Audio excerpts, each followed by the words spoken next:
വളരെ പൊട്ടൻഷ്യലൊക്കെ കാണിക്കുന്ന ധാരാളം ആൾക്കാർ കുറേ കഴിയുമ്പോഴത്തേക്ക് അവർ വളരെ പുറകോട്ട് വരുന്നതായിട്ട് അല്ലെങ്കിൽ മീഡിയോക്കറായി തീരുന്നതായിട്ട് നമ്മൾ കാണാറുണ്ട്. കുട്ടികളിലൊക്കെ വലിയ പ്രതീക്ഷ തരുന്ന ചില കുട്ടികൾ ഒരു യൂത്ത് ഏജിലേക്ക് വരുമ്പോൾ അല്ലെങ്കിൽ അവരൊരു അഡൽട്ട് ഏജിലേക്കൊക്കെ വരുമ്പോൾ ആ പ്രതീക്ഷയ്ക്കൊന്നും അനുസരിച്ച് അവർക്ക് പെർഫോം ചെയ്യാനായിട്ട് സാധിക്കുന്നില്ല, ജീവിതത്തിൽ അച്ചീവ് ചെയ്യാനായിട്ട് സാധിക്കുന്നില്ല. പിന്നീട് നിരാശ വരുന്നു, സൈക്കോളജിക്കലി അവർ ഡൗൺ ആവുന്നു, സോഷ്യലി അവർ ഏലിയനേറ്റ് ചെയ്യുന്നു.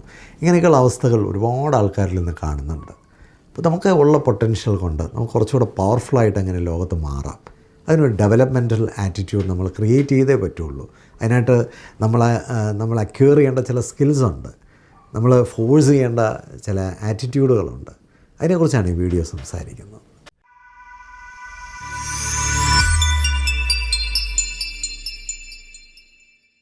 ചെറുപ്പകാലത്തൊക്കെ വളരെ നന്നായിട്ട് പഠിച്ച കുട്ടികൾ, അല്ലെങ്കിൽ നല്ല ഗ്രേഡൊക്കെ വാങ്ങിച്ച് പഠിച്ച കുട്ടികൾ, വളരെ സ്മാർട്ടായിരുന്ന കുട്ടികൾ കുറേ അങ്ങോട്ട് കഴിയുമ്പോൾ ഒരു യൂത്ത് ഏജിലോട്ടൊക്കെ വരുമ്പോൾ ആ പെർഫോമൻസ് പുറകോട്ട് പോവുകയും അവരുടെ ആദ്യം കാണിച്ചൊരു പൊട്ടൻഷ്യലിനനുസരിച്ച് അവരുടെ ഫ്യൂച്ചർ മാച്ച് ചെയ്യാൻ പറ്റാതൊക്കെ വരുന്ന ഒത്തിരി കുട്ടികളെ ഞാൻ കാണാറുണ്ട്. പലപ്പോഴും അവർ ആദ്യകാലത്തൊക്കെ വളരെ പ്രതീക്ഷകൾ നൽകിയവരാണ്. പേരൻസിനും ചിലപ്പോൾ അവർ വലിയ പ്രതീക്ഷകൾ നൽകിയിട്ടുണ്ട്, അവരുടെ ചുറ്റുപാടുമുള്ളവർക്കൊക്കെ വളരെ പ്രതീക്ഷകൾ നൽകിയിട്ടുണ്ട്. പക്ഷേ മുമ്പോട്ട് വരുന്തോറും അവർ കുറഞ്ഞു വരുന്നതായിട്ട് അല്ലെങ്കിൽ വീക്കായിട്ട് വരുന്നതായിട്ട് പലപ്പോഴും കാണാറുണ്ട്. ഈ അടുത്തിടെ ഒരു കുട്ടി എന്നോട് പറഞ്ഞ പോലെ, സാറേ ഞാൻ 10th പഠിക്കുമ്പോൾ ഭയങ്കര സ്മാർട്ടായിരുന്നു, ഇപ്പോൾ വളരെ വീക്കായിപ്പോയി. കോളേജിലൊക്കെ ചെന്ന് കഴിയുമ്പോഴത്തേക്ക് പലരും അങ്ങ് വീക്കാകാണ്. ഇതിൽ ഒരു വളരെ പ്രധാനമായിട്ട് മനസ്സിലാക്കേണ്ട ഒരു കാര്യം, ഒരു കൺസിസ്റ്റൻ്റ് ആയിട്ടുള്ളൊരു ഗ്രോത്ത് അച്ചീവ് ചെയ്യണമെന്നുണ്ടെങ്കിൽ, ഒരു ഡെവലപ്മെൻറ്റ് അച്ചീവ് ചെയ്യണമെന്നുണ്ടെങ്കിൽ, അല്ലെങ്കിൽ നമ്മുടെ പൊട്ടൻഷ്യലിനനുസരിച്ച് നമ്മുടെ പെർഫോമൻസിനെ ഉയർത്തണമെന്നുണ്ടെങ്കിൽ, നമ്മളുടെ പ്രതീക്ഷകൾക്കനുസരിച്ച് നമുക്ക് പെർഫോം ചെയ്യണമെന്നുണ്ടെങ്കിൽ തീർച്ചയായിട്ടും നമ്മളിൽ സെറ്റ് ചെയ്യേണ്ട ഒരു ഡെവലപ്മെൻറ്റൽ കൾച്ചറുണ്ട്.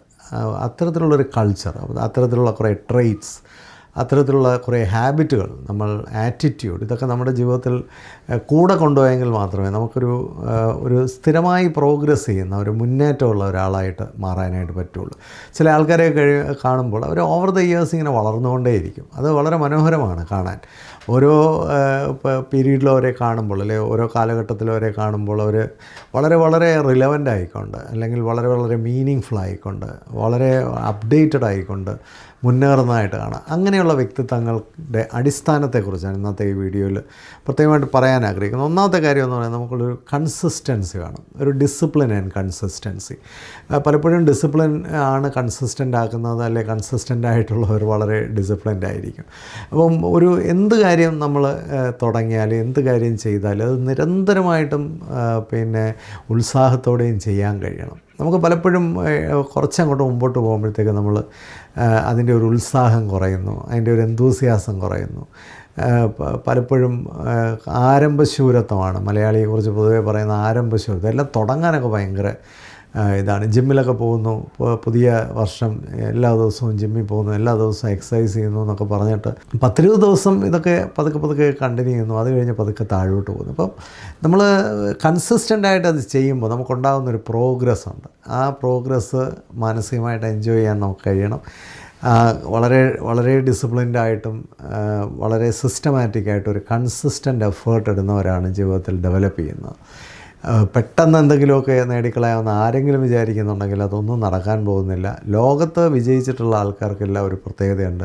അവർ സ്ഥിര ഉത്സാഹമുള്ളവരാണ്, സ്ഥിരമായി പ്രവർത്തിക്കുന്നവരാണ്, അവർ ചെയ്യുന്ന കാര്യങ്ങളെ നിരന്തരമായി ചെയ്യുന്നവരാണ്. അതിൻ്റെ ഏറ്റവും വലിയൊരു ഗുണമാണ് മാസ്റ്ററി എന്ന് പറയുന്നത്. ഒരു കാര്യം നമ്മൾ നിരന്തരമായി ചെയ്തു കഴിയുമ്പോൾ നമുക്ക് അതിലുണ്ടാകുന്നൊരു മാസ്റ്ററി ഉണ്ട്.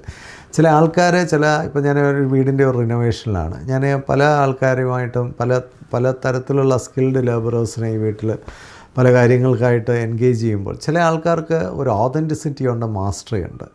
അവർ ഒരു കാര്യം ചെയ്യുമ്പോൾ തന്നെ അതിന് ചുറ്റുപാടും വരാൻ പോകുന്ന മറ്റു കാര്യങ്ങളെക്കുറിച്ച് അവർ അവെയറാണ്. വളരെ എക്സലൻ്റാണ് അത്തരം ആൾക്കാരുമായിട്ട് നമുക്ക് ഇടപെടുമ്പോഴുണ്ടാകുന്നൊരു ഫീലിംഗ്. ചില ആൾക്കാർ അവർക്ക് അവരുടെ ജോലിയിൽ തന്നെ ഒരു മാസ്റ്ററി ഇല്ലയെന്ന് മാത്രമല്ല, അവർക്ക് അവരുടെ ജോലിക്ക് ചുറ്റുപാടും വരുന്ന മറ്റു കാര്യങ്ങളെക്കുറിച്ച് യാതൊരു ഐഡിയയും ഇല്ല. അവരെ നമുക്കൊരു പ്രൊഫഷണൽ എന്നോ ഒരു എക്സലൻസ് എന്നോ ഒന്നും ഒരിക്കലും വിളിക്കാനായിട്ട് സാധിക്കത്തില്ല. രണ്ടാമതായിട്ട് വളരെ പ്രധാനമായൊരു കാര്യമാണ്, നമുക്ക് ഗ്രോത്ത് ഉണ്ടാവണമെങ്കിൽ കുറച്ച് ഡിസ്കംഫോർട്ടുമായിട്ട് പൊരുത്തപ്പെടാൻ കഴിയണം. കംഫോർട്ട് സോണിൽ ഒന്നും വളരില്ല. കംഫോർട്ട് സോൺ ഒരു വലിയ ട്രാപ്പാണ്. കംഫോർട്ട് സോണാണ് നമ്മുടെയൊക്കെ ജീവിതത്തിലെ ഏറ്റവും വലിയ എനിമി എന്ന് പറയുന്നത്. നമ്മൾ ഈ കംഫോർട്ട് സോണിൽ നമുക്കറിയാവുന്ന കാര്യങ്ങൾ മാത്രം ചെയ്തുകൊണ്ടിരുന്നു കഴിഞ്ഞാൽ ജീവിതത്തിൽ നമുക്ക് പലപ്പോഴും വലിയ മുന്നേറ്റങ്ങളൊന്നും നടത്താൻ സാധിക്കില്ല. അപ്പോൾ നമ്മൾ ആ ഡിസ്കംഫോർട്ടുകളെ സ്വീകരിക്കാൻ തയ്യാറാകണം. ചേഞ്ച് എന്ന് പറയുന്നത് തന്നെ ഒരു ഡിസ്കംഫോർട്ടാണ്. പൊതുവേ നമുക്ക് ചേഞ്ച് പേടിയാണ്, ചേഞ്ചിനോട് മാറി നിൽക്കുന്ന ഒരു സ്വഭാവമാണ്. മാറാത്തതെല്ലാം മാറും, അതാണ് വാസ്തവം. ചേഞ്ച് എന്ന് പറയുന്നത് നമ്മുടെ ജീവിതത്തിന് ഏറ്റവും അനിവാര്യമായ ഒരു കാര്യമാണ്. പക്ഷേ ചേഞ്ച് ഡിസ്കംഫോർട്ട് ഉണ്ടാക്കുന്നതാണ്. ചേഞ്ച് പെയിൻഫുള്ളാണ്. ചേഞ്ച് നമ്മളെ ചലഞ്ച് ചെയ്യുന്നതാണ്. അപ്പോൾ സ്വാഭാവികമായിട്ടും ഒരു ഡിസ്കംഫോർട്ടിനെ സ്ഥിരമായിട്ട് സ്വീകരിക്കാനുള്ളൊരു കപ്പാസിറ്റി നമുക്കുണ്ടെങ്കിൽ നമുക്ക് ഗ്രോത്തും ഡെവലപ്മെൻറ്റും അഷർ ചെയ്യാനായിട്ട് പറ്റും. അപ്പോൾ ഏതൊരു കാര്യത്തിലും ഇപ്പോൾ ഏതെങ്കിലും ഒരു കാര്യം, ഇപ്പം ഞാൻ വീടിൻ്റെ റിനോവേഷനെ കുറിച്ച് പറഞ്ഞു. വീട് നമുക്ക് ഏതെങ്കിലും തരത്തിലൊക്കെ വളരെ മനോഹരമാക്കി തീർക്കണമെങ്കിൽ കുറച്ച് ദിവസം ഭയങ്കര ഡിസ്കംഫോർട്ടായിരിക്കും. അപ്പോൾ ആ ഡിസ്കംഫോർട്ട് എടുക്കാനുള്ള മടി കാരണം പലപ്പോഴും പുതുമകളെ സ്വീകരിക്കാനോ പുതുമകളെ സൃഷ്ടിക്കാനോ നമുക്ക് കഴിയാതെ പോയെങ്കിൽ അതിന് ആരെയും കുറ്റം പറഞ്ഞിട്ട് കാര്യമില്ല. അപ്പോൾ എന്ത് പുതുമകൾ ലോകത്ത് നമുക്ക് സൃഷ്ടിക്കണമെങ്കിൽ, എന്ത് ഗ്രോത്തും ഡെവലപ്മെൻറ്റും ഉണ്ടാവണമെങ്കിൽ, ഒരു റോഡ് നന്നാക്കണമെങ്കിൽ റോഡ് ചിലപ്പോൾ കുറച്ച് ദിവസത്തേക്ക് ബ്ലോക്ക് ചെയ്യേണ്ടതായിട്ട് വരും. ഒരു ഇലക്ട്രിക് ലൈൻ നന്നാക്കണമെങ്കിൽ ആ ഇലക്ട്രിക് ലൈനിൽ കുറച്ച് ദിവസം വലിയ ഡിസ്കംഫോർട്ടുകൾ സൃഷ്ടിക്കേണ്ടത് വരും. ഏത് വലിയ മാറ്റങ്ങൾക്കും ഒരു ടെമ്പററി ആയിട്ടുള്ളൊരു ഡിസ്കംഫോർട്ടുണ്ട്. ആ ഡിസ്കംഫോർട്ടിനെ വളരെ കംഫർട്ടബിളായിട്ട് സ്വീകരിക്കുന്നവരാണ് ജീവിതത്തിൽ മുന്നേറുന്നത്. അതുകൊണ്ട് ചാലഞ്ചസും ആഡ്വേഴ്സിറ്റീസും ഒക്കെ എടുക്കാതെ നമ്മൾ ആ കംഫർട്ട് സോണിൽ തന്നെ ഇരുന്നാൽ വി നെവർ ഗ്രോ എന്നുള്ളതാണ് പ്രശ്നം. മൂന്നാമതായിട്ട് കീപ് ലേണിംഗ്. ഒരു നല്ല വളർച്ച നമുക്ക് ആഗ്രഹിക്കുന്നെങ്കിൽ, ഒരു പുരോഗമനം ആഗ്രഹിക്കുന്നെങ്കിൽ നമ്മൾ നിരന്തരമായി പഠിച്ചുകൊണ്ടിരിക്കണം. എ ലേണർ ഫോർ ലൈഫ്, അതാണ് ഏറ്റവും പ്രധാനമെന്ന് പറയും. എന്നും പഠിച്ചുകൊണ്ടിരിക്കുന്ന ആൾക്കാരെ ആർക്കും തോൽപ്പിക്കാൻ പറ്റില്ല. You are not wasted a day if you are learning something on that day. എന്തെങ്കിലും പഠിച്ചിട്ടുള്ള ഒരു ദിവസം നമ്മളൊരിക്കലും ആ ദിവസം നഷ്ടപ്പെടുത്തിയിട്ടില്ല. നമുക്ക് ജോലിയുണ്ടോ ജോലിയില്ലയോ ഒരു കുഴപ്പമില്ല. പല ചെറുപ്പക്കാരും ജോലിയില്ല എന്നൊക്കെ ഉള്ളതിൽ വിഷമിക്കുന്നതായിട്ട് ഞാൻ കണ്ടിട്ടുണ്ട്. എനിക്ക് അവരോട് പറയാനുള്ളത്, നിങ്ങൾ ഓരോ ദിവസവും ഒരു ലേണിംഗ് എക്സ്പീരിയൻസ് ആക്കി മാറ്റുക. പുതിയതായി എന്തെങ്കിലുമൊക്കെ നിങ്ങൾ പഠിച്ചുകൊണ്ടേയിരിക്കുക. തീർച്ചയായിട്ടും നിങ്ങളെ ആർക്കും തോൽപ്പിക്കാൻ പറ്റില്ല. ഞാൻ കഴിഞ്ഞ ദിവസം ഒരു FM റേഡിയോയ്ക്ക് വേണ്ടി ഒരു ടോക്ക് കൊടുക്കുന്നത്. അപ്പോൾ ഞാൻ അവരോട് ചോദിച്ചത്, നിങ്ങൾക്ക് എന്തെങ്കിലും ഒരു സബ്ജക്റ്റ് പ്രധാനമായിട്ട് പറയുന്നത്, സാറേ ഇന്നത്തെ കാലത്ത് ആർക്കും ഒരു ഇൻട്രസ്റ്റ് ഹോബി ഒന്നും ഡെവലപ്പ് ചെയ്യാറില്ല. ഒരു ഹോബിയുടെ ഇമ്പോർട്ടൻസ് എന്താണ്? തീർച്ചയായിട്ടും ഒരു ഹോബി നമുക്കുണ്ടാവണമെങ്കിൽ കുറേ പെർസിസ്റ്റൻ്റായിട്ട് നമ്മൾ എഫേർട്ട് ഇട്ടാൽ നമ്മളിലൊരു ഹോബി അതൊരു മാസ്റ്ററിയാണ്. ഇപ്പോൾ ഒരു ഗിറ്റാർ അടിക്കാൻ അറിയാം. നിങ്ങൾക്ക് ഒരു പ്രശ്നമോ പ്രയാസമോ ഒക്കെ ഉള്ള ഒരു സമയത്ത് നിങ്ങൾക്കൊരു മ്യൂസിക് നിങ്ങളുടെ കയ്യിലുണ്ടെങ്കിൽ ആ മ്യൂസിക് നമ്മളെ ഒത്തിരി കംഫോർട്ട് ചെയ്യും, നമ്മളെ ഒത്തിരി സൂതൻ ചെയ്യും, നമുക്കൊത്തിരി എക്സലൻസ് ആയിട്ടുള്ളൊരു ഫീലിംഗ് തരും, കംഫോർട്ട് ചെയ്യും. അപ്പോൾ നമുക്കൊരു ഏതെങ്കിലും ഒരു പർട്ടിക്കുലറായിട്ടൊരു ഇൻട്രസ്റ്റ് പെർസ്യൂ ചെയ്യുന്ന ഒരാളാണെങ്കിൽ, നന്നായിട്ട് വായിക്കുന്ന ഒരാളാണെങ്കിൽ, അല്ലെങ്കിൽ ഏതെങ്കിലും ഒരു ഇൻസ്ട്രുമെൻറ്റ് വായിക്കുന്ന ഒരാളാണെങ്കിൽ, ഏതെങ്കിലും ഒരു കളിയിൽ സ്ഥിരമായി എൻഗേജ് ചെയ്യുന്ന ആളാണെങ്കിൽ, അല്ലെങ്കിൽ എന്തെങ്കിലുമൊക്കെ ഇപ്പോൾ ഫിലാറ്റലി പോലുള്ള ഏതെങ്കിലുമൊക്കെ ആക്ടിവിറ്റീസിൽ ഇൻവോൾവ്. അപ്പോൾ നമ്മളെ സംബന്ധിച്ച് നമുക്ക് ഒരു കൾച്ചറൽ എൻഗേജ്മെൻറ്റാണത്. രണ്ടാമത് നമുക്ക് ഒരു തൊഴിൽ നഷ്ടപ്പെട്ടാൽ പോലും നമ്മുടെ ഹോബി ചിലപ്പോൾ നമുക്കൊരു റെമ്യൂണറേഷൻ ഷോർട്ട് ടേമിലെങ്കിലും നമുക്ക് നൽകിയെന്നിരിക്കും. നിങ്ങൾക്ക് നിങ്ങളുടെ ഹോബി ഒരു 10 പേരെ പഠിപ്പിച്ചാൽ നിങ്ങൾക്ക് അതിലൂടെ ഒരു റവന്യൂ ക്രിയേറ്റ് ചെയ്യാനായിട്ട് പറ്റും. ഒരു ഹോബി ഒരാളുടെ സംസ്കാരത്തെ സൂചിപ്പിക്കുന്ന ഒരു കാര്യമാണ്. പ്രത്യേകിച്ച് നിങ്ങളൊരു ജോബിനൊക്കെ അപ്ലൈ ചെയ്യുമ്പോൾ നിങ്ങൾക്ക് വളരെ ഡീസൻ്റായിട്ടുള്ള 1-2 ഹോബീസൊക്കെ ഉണ്ടെങ്കിൽ that shows your personality is different. അപ്പോൾ തീർച്ചയായിട്ടും ഒരു ഹോബി ഉള്ളതൊക്കെ വളരെ ഉന്നതമാണ്. പക്ഷേ ഒരു ഹോബി ഉണ്ടാവണമെങ്കിൽ നമുക്കൊരു ലേണിംഗ് ഉണ്ടാവണം. നമ്മളത് ലേൺ ചെയ്യാനായിട്ട് തയ്യാറാണ്. ഏതെങ്കിലും ഒരു ഫീൽഡിൽ നമ്മളൊരു ഏർണസ്റ്റ് എഫേർട്ട് ഇടുമ്പോഴാണ് ഒരു ഹോബിയോ ഇൻട്രസ്റ്റോ ഒക്കെ നമുക്ക് ഡെവലപ്പ് ചെയ്യാൻ സാധിക്കുന്നത്. അതിൻ്റെ ഒരു എക്സ്പേർട്ടൈസ് തന്നെ നമ്മുടെ ജീവിതത്തിൽ ഒരുപാട് കോൺഫിഡൻസ്, സെൽഫ് എസ്റ്റീം ഒക്കെ നമുക്ക് തരും എന്നുള്ളൊരു കാര്യത്തിൽ ഒരു സംശയമില്ല. എപ്പോഴും എന്തെങ്കിലുമൊക്കെ പഠിച്ചുകൊണ്ടിരിക്കുക, നമ്മുടെ ബ്രെയിനിനെ എപ്പോഴും ആക്ടിവേറ്റ് ചെയ്തുകൊണ്ടിരിക്കുക, ഫിസിക്കിനെ എപ്പോഴും ആക്ടിവേറ്റ് ചെയ്തുകൊണ്ടിരിക്കുക. തീർച്ചയായിട്ടും നമ്മൾ ഗ്രോ ചെയ്യും. നമുക്ക് ഒരു തരത്തിലും പരാജയം ഉണ്ടാവില്ല എന്നുള്ള കാര്യം ഉറപ്പാണ്. അതുപോലെ നമുക്ക് വളരെ ക്ലിയറായിട്ട് നമ്മുടെ ഗോൾ സെറ്റ് ചെയ്യാനായിട്ട് കഴിയണം. നമുക്കൊരു ഷോർട്ട് ടേം ഗോളും ഉണ്ടായിരിക്കണം, ലോങ് ടേം ഗോളും ഉണ്ടായിരിക്കണം. വലിയ കാര്യങ്ങളൊക്കെ അച്ചീവ് ചെയ്യണമെങ്കിൽ ചെറിയ ചെറിയ കാര്യങ്ങളൊക്കെ നമുക്ക് അച്ചീവ് ചെയ്തെങ്കിലേ ഒരു വലിയ കാര്യം അച്ചീവ് ചെയ്യാനായിട്ട് പറ്റുള്ളൂ. നമ്മൾ ഇപ്പോൾ ഒരു സിവിൽ സർവീസ് പോലുള്ളൊരു സർവീസിലെത്തണം എന്ന് ആഗ്രഹിക്കുന്ന ഒരാളാണെങ്കിൽ അതിനുവേണ്ടി വലിയ എഫേർട്ടുകളുണ്ട്. ഒരാൾ ഒരു 10 വർഷങ്ങൾക്ക് മുമ്പാണ് അദ്ദേഹം റവന്യൂ ഡിപ്പാർട്ട്മെൻറ്റിൽ ജോലി ചെയ്യുന്ന ഒരാളായിരുന്നു. അദ്ദേഹം എന്നോട് പറഞ്ഞത്, സാറേ ഞങ്ങൾക്ക് ഈ IAS കൺഫർ ചെയ്ത് കിട്ടും, അങ്ങനെയൊക്കെയുള്ളൊരു അച്ചീവ്മെൻറ്റ് ഒരു 10 ഇയേഴ്സ് കഴിയുമ്പോൾ എനിക്ക് അച്ചീവ് ചെയ്യണമെന്ന് ആഗ്രഹമുണ്ട്. അപ്പോൾ അദ്ദേഹം അതിനായിട്ട് വളരെ വലിയ എഫേർട്ടുകൾ ഇട്ടു. പല കാര്യങ്ങളും പഠിക്കാൻ. അപ്പോൾ ഷോർട്ട് ടേമായിട്ട് പുള്ളി ആദ്യം തന്നെ ചെയ്തത്, പുള്ളി ഹിന്ദി നല്ലതായിട്ട് പഠിച്ചു, ഇംഗ്ലീഷ് നന്നായിട്ട് കമ്മ്യൂണിക്കേറ്റ് ചെയ്യാൻ പഠിച്ചു, പതുക്കെ എക്സലൊക്കെ നന്നായിട്ട് കൈകാര്യം ചെയ്യാനും ഒക്കെ പഠിച്ചു. കമ്പ്യൂട്ടറിലൊക്കെ അത്യാവശ്യം സ്കില്ലുകൾ അദ്ദേഹം ഡെവലപ്പ് ചെയ്തു. പുള്ളി ചെല്ലുന്നിടത്തെല്ലാം പുതിയ എന്തെങ്കിലും ഒരു പ്രവർത്തനം പുള്ളി ഏറ്റെടുക്കാനും ഏകോപിപ്പിക്കാനും ഒക്കെ ശ്രമങ്ങൾ നടത്തി. ഏറ്റവും രസകരമായ കാര്യം, അദ്ദേഹത്തിനെ വളരെ സന്തോഷത്തോടുകൂടി അദ്ദേഹത്തിനെ ഗവൺമെൻറ് സെൻട്രൽ ഗവൺമെൻറ്റിൻ്റെ ഒരു ഡെപ്യൂട്ടേഷനിലേക്ക് പുള്ളിക്ക് പോകാൻ അവസരം കിട്ടി. മാത്രമല്ല ഒരു IAS കൺഫർ ചെയ്ത് കിട്ടാനുള്ള എല്ലാ കാര്യങ്ങളും അദ്ദേഹത്തിന് ഇപ്പോൾ അദ്ദേഹം അച്ചീവ് ചെയ്തിട്ടുണ്ട്. അപ്പോൾ അത് ഇനിയും സർവീസുണ്ട്, ഇനിയൊരു 9 ഇയേഴ്സോളം സർവീസുള്ള ഒരാളാണ്. അപ്പോൾ പുള്ളിയെ സംബന്ധിച്ച് പുള്ളി നിരന്തരമായിട്ട് അദ്ദേഹത്തിൻ്റെ ഷോർട്ട് ടേം ഗോളുകൾ അദ്ദേഹം കൃത്യമായിട്ട് ചെയ്തു. ഒരു ലോങ് ടേം ഗോൾ വളരെ ലൈവായിട്ട് വളരെ പൊട്ടൻഷ്യലായിട്ട് അദ്ദേഹം നിലനിർത്തിയിട്ടുണ്ട്. അപ്പോൾ നമ്മളെ സംബന്ധിച്ച് നമുക്ക് ജീവിതത്തിൽ ഒരു ഗ്രോത്തും ഡെവലപ്മെൻറ്റും ഒക്കെ വേണമെന്ന് ആഗ്രഹിക്കുന്നവർ ക്ലാരിറ്റി ഉണ്ടായിരിക്കണം നമ്മുടെ ഗോളിന്. നമുക്ക് ഒരു ഗോളിന് ക്ലാരിറ്റി ഇല്ലെങ്കിൽ നമ്മളെപ്പോഴും ഒരു കരിയർ കൗൺസിലറിനെ, ഒരു നല്ല ഗൈഡിനെയൊക്കെ അപ്രോച്ച് ചെയ്യും, അവരുമായിട്ടൊക്കെ ഡിസ്കസ് ചെയ്യും, കാര്യങ്ങൾക്ക് കുറച്ചുകൂടെ ഒരു ക്ലാരിറ്റി കൊണ്ടുവരികയൊക്കെ ചെയ്യണം. ക്ലിയർ അല്ലാത്തതൊന്നും നമുക്ക് അച്ചീവ് ചെയ്യാൻ പറ്റില്ല. ഒരു ആംബിഗ്വിറ്റിയിൽ നമുക്ക് അതാവണം എന്നൊക്കെ ആഗ്രഹിച്ചാൽ നമുക്കൊന്നും അച്ചീവ് ചെയ്യാൻ പറ്റില്ല. പക്ഷേ നമുക്ക് അച്ചീവ് ചെയ്യണമെങ്കിൽ അതിലേക്കുള്ള കറക്റ്റായിട്ടുള്ള സ്റ്റെപ്പുകൾ എന്തെല്ലാം കാര്യങ്ങളുടെ ഒരു സം ടോട്ടലാണ് എൻ്റെ ആ ലോങ് ടേം ഗോൾ എന്ന് കൃത്യമായി മനസ്സിലാക്കി അതിനുള്ള ഷോർട്ട് ടേം ഗോൾസുകളൊക്കെ കൃത്യമായി പ്ലാൻ ചെയ്ത് അച്ചീവ് ചെയ്യുമ്പോൾ അൾട്ടിമേറ്റ്ലി നിങ്ങളുടെ ആ വലിയ ഗോളിനുള്ള പൊട്ടൻഷ്യൽ നിങ്ങൾ വളരെ ലൈവായിട്ട് നിലനിർത്തും. അപ്പം അതുകൊണ്ട് ഒരു ഗോള് ക്ലിയർ ആക്കുക എന്നുള്ളത് വളരെ ഇമ്പോർട്ടൻ്റ് ആയിട്ടുള്ളൊരു കാര്യമാണ്. റെസ്പോൺസിബിലിറ്റി ഏറ്റെടുക്കുക. റെസ്പോൺസിബിലിറ്റി എന്ന് പറയുന്നതിന് തന്നെ നമ്മളത് രണ്ടായിട്ട് എടുത്താൽ അതിന് 2 മീനിങ് ആണ്. ഒന്ന്, റെസ്പോണ്ട് ചെയ്യാനുള്ള ജീവിതത്തിൻ്റെ ഓരോ സാഹചര്യത്തോട് റെസ്പോണ്ട് ചെയ്യേണ്ട ഉത്തരവാദിത്വം നമ്മളുടേത് തന്നെയാണ്.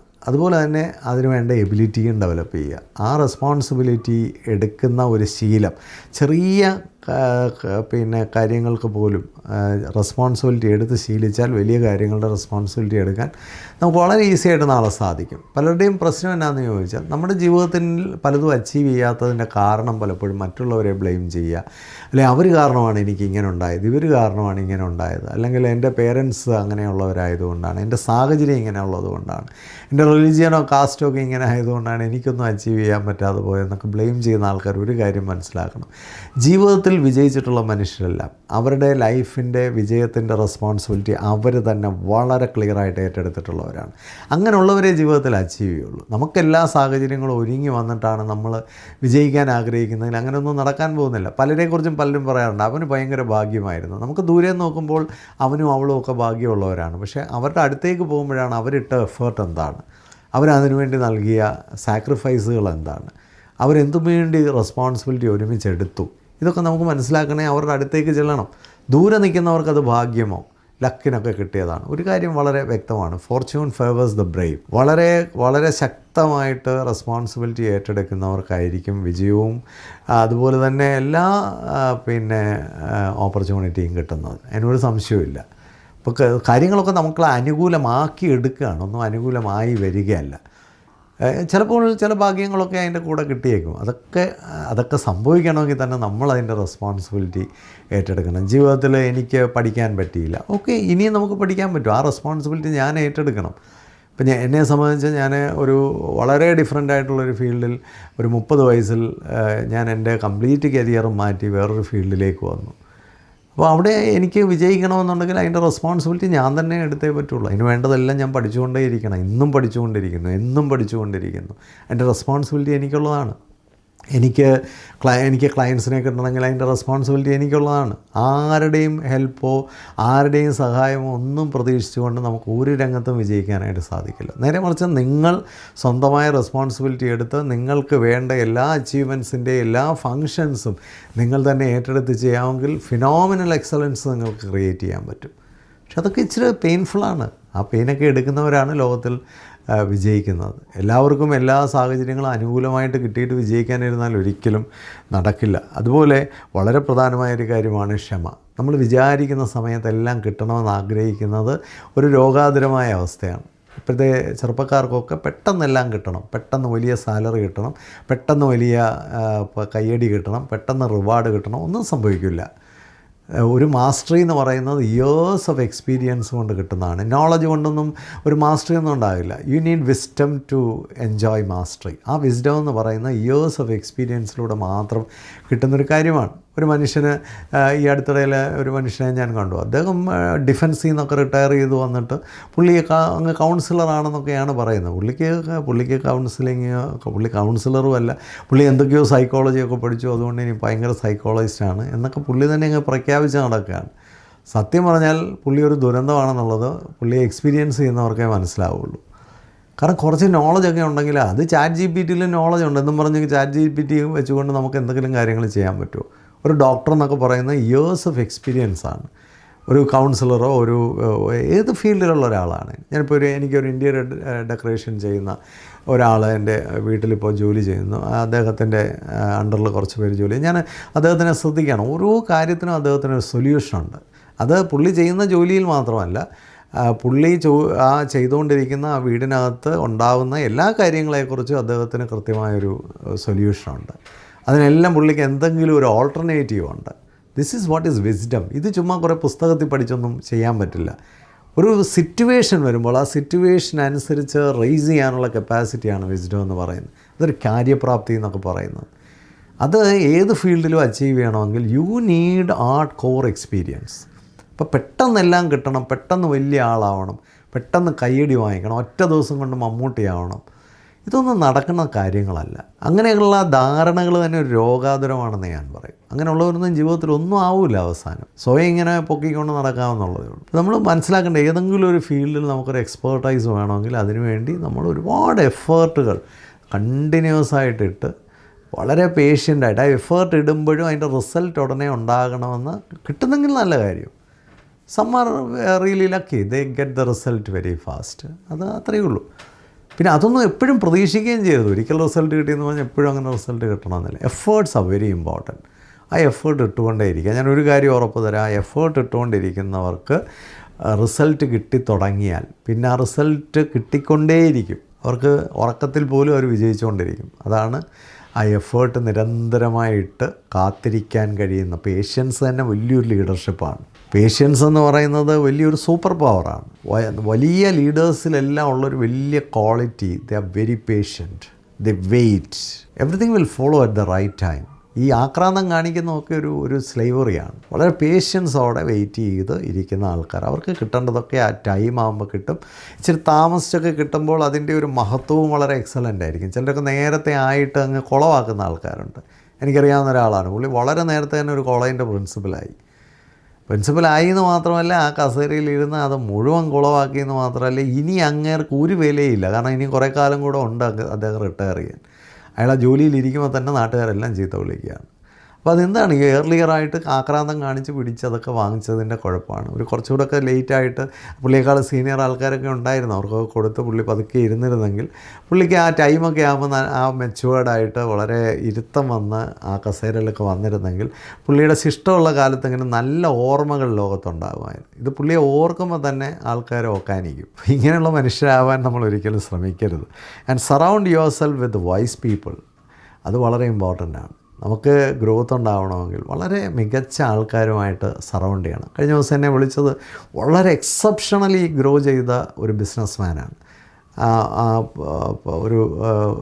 ഒരു വളരെ എക്സെപ്ഷണൽ ഗ്രോത്ത്, ഒരു കോവിഡിന് ശേഷം ഫിനോമിനൽ ഗ്രോത്ത് സൃഷ്ടിച്ച ഒരു മനുഷ്യനാണ് അദ്ദേഹത്തിൻ്റെ ആ വളർച്ചയെ കണ്ട് നമ്മളിങ്ങനെ അത്ഭുതത്തോടെ നോക്കിയിട്ടുണ്ട്. എൻ്റെ നാട്ടിൽ നിന്ന് വന്നിട്ടുള്ള ഏറ്റവും വലിയൊരു ബിസിനസ്മാനാണ്. പക്ഷെ അദ്ദേഹം എന്നോട് വിളിച്ചിട്ട് കുറേ നേരം സംസാരിച്ചു. അദ്ദേഹം സംസാരിച്ചപ്പോഴെല്ലാം ആ സംഭാഷണത്തിൽ മുഴുവൻ പറയുന്നത് പുള്ളിക്ക് ഇനിയും വളരണമെങ്കിൽ കുറച്ച് നല്ല ഒരു ഗ്രൂപ്പ് ഓഫ് ആൾക്കാരുമായിട്ട് എനിക്ക് അസോസിയേറ്റ് ചെയ്യണം, അവരിൽ നിന്നൊക്കെ ഒരു വിസ്റ്റം എടുത്തുകൊണ്ട് വേണം എനിക്ക് അടുത്ത സ്റ്റെപ്പുകൾ പ്ലാൻ ചെയ്യാൻ. This is the quality of a right leader. ഒരു നല്ല വൈസ് പേഴ്സൺ ആവുന്നതിൻ്റെ ലക്ഷണമാണ്. ഈ യെസ് കം ഓഫ് ഏജ് എന്നുള്ളതാണ് അതിൻ്റെ കാര്യം. ചെറുപ്പക്കാർ മുതൽ മനസ്സിലാക്കേണ്ട ഒരു കാര്യം, എല്ലാവരും മനസ്സിലാക്കേണ്ട ഒരു കാര്യം, നമ്മൾ ജീവിതത്തിൽ വളരണമെന്നുണ്ടെങ്കിൽ നല്ല കുറച്ച് ആൾക്കാരുമായിട്ട് അത് ആ ഒരു മെൻറ്റർ സ്ഥാനത്ത് ഗുരുസ്ഥാനത്തൊക്കെ നമുക്ക് ആൾക്കാരുണ്ടായിരിക്കണം. ഞാൻ കഴിഞ്ഞ ദിവസം ഒരു ബിസിനസ് ലോഞ്ച് ചെയ്യുന്ന ഒരു പ്രോഗ്രാമിൽ പങ്കെടുത്തു.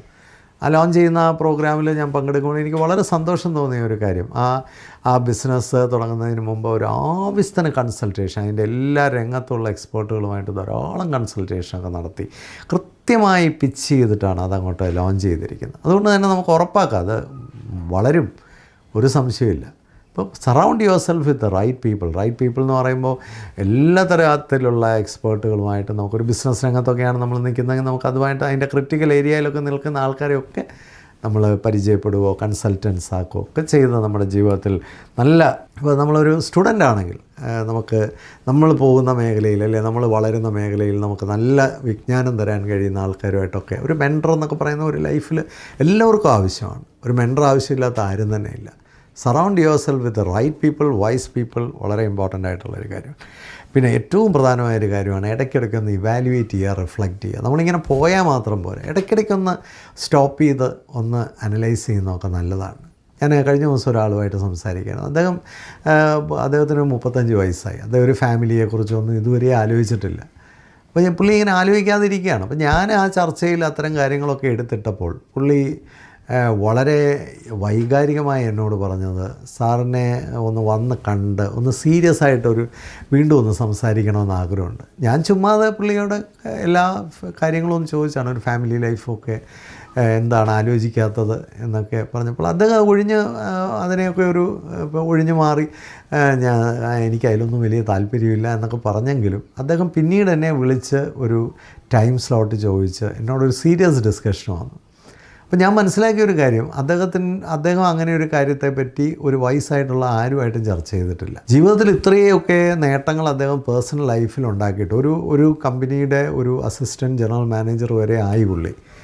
വളരെ നല്ല റെമ്യൂണറേഷനും അത്യാവശ്യം നല്ല സ്കില്ലും എല്ലാം ഡെവലപ്പ് ചെയ്തു. ജീവിതത്തിൽ എല്ലാ സൗഭാഗ്യങ്ങളും കിട്ടി. പക്ഷേ ഒന്ന് കണക്ട് ചെയ്യാൻ അദ്ദേഹത്തിൻ്റെ ജീവിതത്തിൽ ആരുമില്ല. അദ്ദേഹം തിരിച്ചെന്നോട് വന്ന് ഡിസ്കസ് ചെയ്തത്, സാറ് അങ്ങനെ ഒരു ടോപ്പിക് ഇടുന്നിടം വരെയും ഞാൻ അത്തരം ഒരു കാര്യം സീരിയസ് ആയിട്ട് ചർച്ച ചെയ്യാൻ എനിക്ക് ധൈര്യം ഉണ്ടായില്ല, എന്നോട് സംസാരിക്കാൻ വേറെ ആർക്കും ധൈര്യം ഉണ്ടായില്ല. ഞാൻ പറഞ്ഞു, ചങ്ങാതി നന്നായാൽ കണ്ണാടി വേണ്ട. നല്ല ഒരു സുഹൃത്തുണ്ടായാൽ പോലും നമ്മുടെ ക്രിട്ടിക്കലായിട്ടുള്ള ഏരിയയിലൊക്കെ ചില ചർച്ചകൾ അവർ ഇനിഷ്യേറ്റ് ചെയ്യും. ഈഗോ ഒക്കെ മാറ്റി വെച്ചിട്ട് അത് ചർച്ച ചെയ്യാൻ നമ്മൾ തയ്യാറായാൽ നമുക്ക് ഒരുപാട് ഗ്രോത്ത് അങ്ങനെ ഉണ്ടാവും.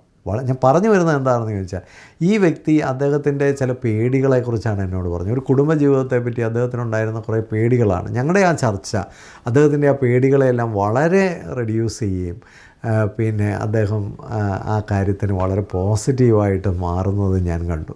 അതുപോലെ തന്നെ ഇന്ന് എന്നെ കാണാൻ വന്ന ഒരു പേരൻ്റാണ്. അവർക്ക് ഒരു കുട്ടിയേ ഉള്ളൂ. അപ്പോൾ അവർക്ക് രണ്ടാമത്തെ ഒരു കുട്ടിയെ വേണമെന്നുണ്ട്. പക്ഷേ ആ മദർ തീരെ അതിന് റെഡിയല്ല.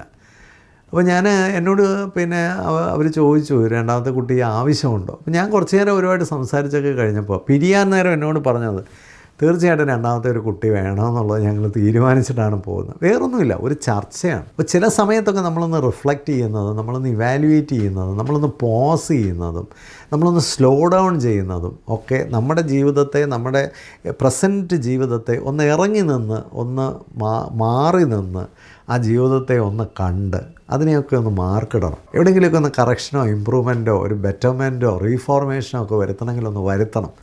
ആരും വരില്ല, നമ്മളെ രക്ഷിക്കാനായിട്ടൊന്നും ആരും വരില്ല. നമ്മുടെ ജീവിതത്തെ ബ്യൂട്ടിഫൈ ചെയ്യേണ്ടത് നമ്മുടെ തന്നെ ഉത്തരവാദിത്തമാണ്. നിങ്ങൾക്ക് ഒത്തിരി കാര്യങ്ങൾ ചെയ്യാൻ പറ്റുന്നവരാണ്, പക്ഷേ നമ്മളൊരു ട്രാക്കിലൂടെ ഇങ്ങനെ അങ്ങ് പോവുകയാണ്. പലപ്പോഴും നമ്മൾ നമ്മുടെ പോസിബിലിറ്റീസ് ഒന്നും ചിന്തിക്കുന്നില്ല. ഞാൻ ഈ യൂട്യൂബ് ചാനൽ തുടങ്ങി പിന്നീട് ഒന്ന് താത്തു വെച്ചു.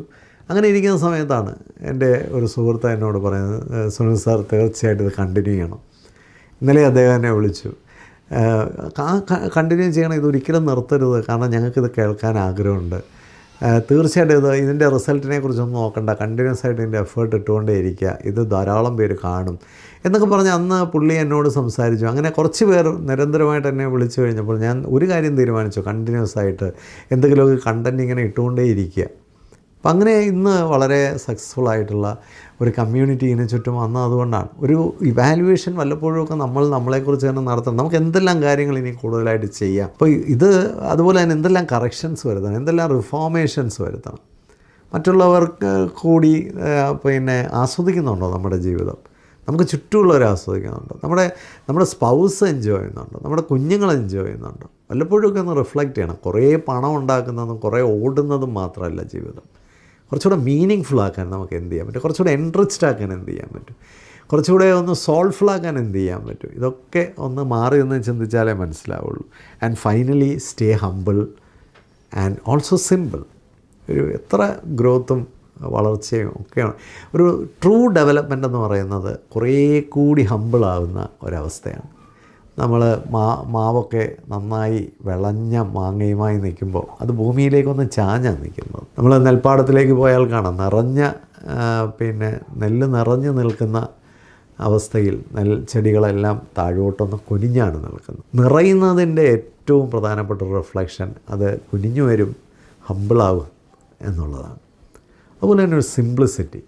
പല ആൾക്കാരും പണമൊക്കെ അങ്ങോട്ട് ഒരുപാട് വന്നു കഴിയുമ്പോൾ ഭയങ്കര ആർഭാടത്തിലേക്കൊക്കെ പോവുകയും അതുവരെ അവർക്കുണ്ടായിരുന്ന മനുഷ്യരിൽ നിന്നൊക്കെ അവരറിയാതെ അകന്നു പോവുകയും ചെയ്യാറുണ്ട്. ഞാൻ എപ്പോഴും ആഗ്രഹിക്കുന്ന ഒരു കാര്യം, നമ്മുടെ തുടക്കം മുതലുള്ള ആൾക്കാരൊക്കെ ഇന്നും നമ്മുടെ മനുഷ്യരായി നിൽക്കുന്നിടത്തോളം മാത്രമേ നമ്മുടെ ഗ്രോത്തിനും ഡെവലപ്മെൻറ്റിനുമൊക്കെ ഒരർത്ഥമുള്ളൂ. ഏതെങ്കിലും തരത്തിലൊക്കെ അവർ നമ്മളിൽ നിന്ന് അകന്നു പോകുന്നത് നമ്മുടെ വളർച്ച കാരണമാണെങ്കിൽ നമ്മൾ വളരുകയല്ല, തളരുകയാണ്. നമ്മുടെ ആ LKGയിലെ ഫ്രണ്ട് മുതൽ എല്ലാവരും നമ്മുടെ വളർച്ചയിൽ അവരെയും കൂടെ ചേർത്ത് പിടിക്കാൻ നമുക്ക് കഴിയുന്നില്ലെങ്കിൽ, ഒരു സ്കൂൾ റീയൂണിയനിൽ നമുക്ക് ആ കൂട്ടുകാരോടൊപ്പം പോയിരുന്ന് ആ പഴയ കഥകൾ ആസ്വദിക്കാൻ കഴിയുന്നില്ലെങ്കിൽ, നമ്മുടെ സുഹൃത്ത് ബന്ധങ്ങളിലൊക്കെ ആ പഴയ ഊഷ്മളത നമുക്ക് നഷ്ടപ്പെട്ടിട്ടുണ്ടെങ്കിൽ, നമ്മുടെ കൂട്ടായ്മകളിലൊക്കെ നമ്മൾ ഓടാകുന്നുണ്ടെങ്കിൽ something has to be corrected. വ്യക്തി ജീവിതത്തിൽ ഒരു സിംപ്ലിസിറ്റി വളരെ ആവശ്യമാണ്. ഞാൻ ഇതിനു മുമ്പൊക്കെ പറഞ്ഞിട്ടുള്ളൊരു കാര്യമാണ്. പ്രത്യേകിച്ച് ഭക്ഷണത്തിലെ ഒരു മിതത്വവും ജീവിത രീതികളിലെ ഒരു മിതത്വവും ഒക്കെ വളരെ ഇമ്പോർട്ടൻ്റ് ആണ്. പണം അങ്ങോട്ട് കൂടുന്ന ഉടനെ കൈവിട്ട ഒരു ഭക്ഷണ രീതിയും ഒരു റൊട്ടീനും ഒക്കെ കൊണ്ടുവന്ന് തോന്നിയതുപോലെ തോന്നുമ്പോൾ കിടക്കുക, തോന്നുമ്പോൾ എഴുന്നേൽക്കുക, ഇതൊക്കെ ഒരുപാട് പ്രശ്നങ്ങൾ, ആരോഗ്യ പ്രശ്നങ്ങളും മാനസിക പ്രശ്നങ്ങളും ഒക്കെ നമുക്കും ഉണ്ടാക്കും, നമുക്ക് ചുറ്റുമുള്ളവർക്കും ഉണ്ടാക്കും. ആരോഗ്യപരമായി ജീവിക്കുന്നതിനെക്കുറിച്ചൊക്കെ ചിന്തിക്കുക വളരെ ഇമ്പോർട്ടൻ്റ് ആണ്. അവിടെ ഒരു സിംപ്ലിസിറ്റിയും ഒരു ഹ്യൂമിലിറ്റിയും ഒക്കെ നമുക്ക് നിലനിർത്താം. വളർച്ച എന്ന് പറയുന്നത് കുറേ തടി വയ്ക്കുന്നതല്ല, അല്ലെ അതൊരു സ്വെല്ലിംഗ് അല്ല. അത് കുറച്ചുകൂടെ ഇഫക്റ്റീവ് ആകുന്നതും മീനിങ് ഫുൾ ആകുന്നതും സോൾഫുൾ ആകുന്നതും മൈൻഡ്ഫുൾ ആകുന്നതുമായ ഒരു ആക്ടിവിറ്റിയാണ്. At the end of the day നമുക്ക് തിരിഞ്ഞ് നോക്കി ആസ്വദിക്കാൻ കഴിയണം. നമ്മൾ വളർന്നു, നമുക്ക് ചുറ്റുമുള്ളവരും വളർന്നു. നമ്മളുടെ ലോകം തന്നെ നമ്മളുടെ പ്രസൻസ് കൊണ്ട് കുറേ കൂടെ ബ്യൂട്ടിഫുള്ളാക്കി എന്ന് പറയാൻ സാധിക്കണം. അത്തരത്തിലുള്ളൊരു ഗ്രോത്ത് മൈൻഡ് സെറ്റ്, ഒരു ഡെവലപ്മെൻറ്റൽ ആറ്റിറ്റ്യൂഡ് നമ്മുടെയൊക്കെ ജീവിതത്തിൽ നിലനിർത്താൻ കഴിയട്ടെ. ഈ പറഞ്ഞ ആറ്റിറ്റ്യൂഡുകളൊക്കെ നമ്മുടെ ജീവിതത്തിൽ കഴിയുന്നത്ര കൊണ്ടുവരാൻ കഴിഞ്ഞാൽ കുറച്ചുകൂടെ പവർഫുള്ളായിട്ടുള്ള ഒരു വ്യക്തിയായി 2026 നമുക്ക് മാറാം. 2026 തുടക്കമായതുകൊണ്ടാണ് ഇത്തരത്തിൽ ഒരു പവർഫുള്ളായിട്ടുള്ള ഒരു ചേഞ്ച് മാനേജ്മെൻറ്റിന് വേണ്ടിയുള്ളൊരു വീഡിയോ ഇട്ടത്. ഇത് നിങ്ങൾക്ക് നല്ലതെന്ന് തോന്നിയാൽ മറ്റുള്ളവർക്കൊക്കെ ഒന്ന് ഷെയർ ചെയ്ത് കൊടുക്കുക. നമ്മുടെ കുഞ്ഞുങ്ങളെയൊക്കെ വളർത്തുമ്പോൾ അവരിലൊക്കെ ഇത്തരത്തിലുള്ളൊരു ആറ്റിറ്റ്യൂഡ്, അവരൊരു യൂത്ത് ഏജിലേക്കൊക്കെ വരുമ്പോൾ അവരിൽ ഇത്തരത്തിലൊക്കെയുള്ളൊരു ആറ്റിറ്റ്യൂഡ് അവർക്ക് ക്രിയേറ്റ് ചെയ്യാൻ സാഹചര്യങ്ങൾ ഒരുക്കി കൊടുക്കാം. മറ്റുള്ളവർക്കൂടൊക്കെ ഒന്ന് ഷെയർ ചെയ്യുക. ഈ ചാനൽ എത്രയും പെട്ടെന്നൊരു വളരെ ഒരു ലാൻഡ്മാർക്ക് വിജയം കൈവരിക്കാൻ നിങ്ങളുടെ എല്ലാം ഹെൽപ്പ് എനിക്ക് ആവശ്യമാണ്. എല്ലാവർക്കും വളരെ അധികം സന്തോഷവും വിജയവും നേരുന്നു. Happy living.